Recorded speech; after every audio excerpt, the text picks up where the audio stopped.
Transferable skills. What are they? You might not believe me, but you probably use these every day, and you probably learned them at a young age. You see, they've been around for a while, and are something that is ingrained into our very school systems. While we might not use a lot of the stuff we learn in class, the transferable skills we pick up along the way will be used for the rest of our lives.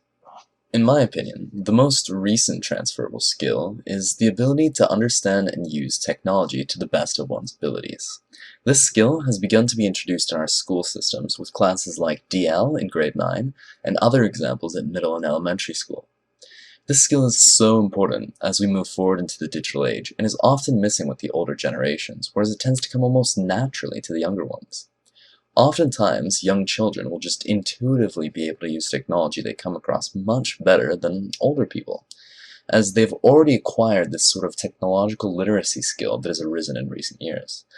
This skill is one that is present in so many jobs these days, from cashiers at your local fast food restaurant to large firms on Wall Street, as being able to intuitively understand and use technology is so important to one's daily life.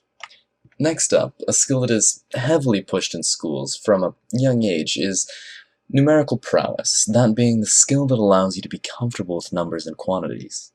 Things like the 4 basic operations, those being addition, subtraction, multiplication, and division, are often used in life, as well as being able to judge distances, masses, and time just off of abstract numbers. These are all a part of this numerical understanding that develops as students are forced to think logically about problems given in their schools. This skill is very important, however many people would suggest it is over-focused in schools, as they tend to continue on with mathematical concepts far above those basic operations I previously mentioned, and often leave kids wondering the classic phrase, "When will I ever use this in real life?" In my opinion, the two most important skills are linguistical abilities and social or interpersonal communication abilities. Firstly, the ability to use language to communicate our ideas is the basis of human nature, the thing that separates us from the common animal.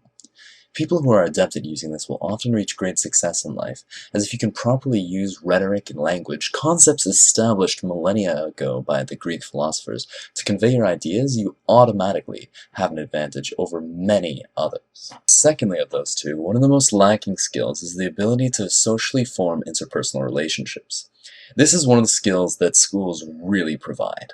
The communication between students is crucial towards their development, and it's something that is heavily enforced at a young age in schools.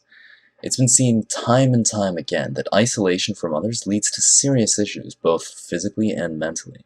The ability to read people, create relationships, understand nuances in conversation, and overall, quote-unquote, read between the lines or read the room is so important. And when people end up staying oblivious as they grow up and never achieve this interpersonal skill, they will often be oblivious to common cues and feel ostracized, and overall will have a much harder time reaching success in life.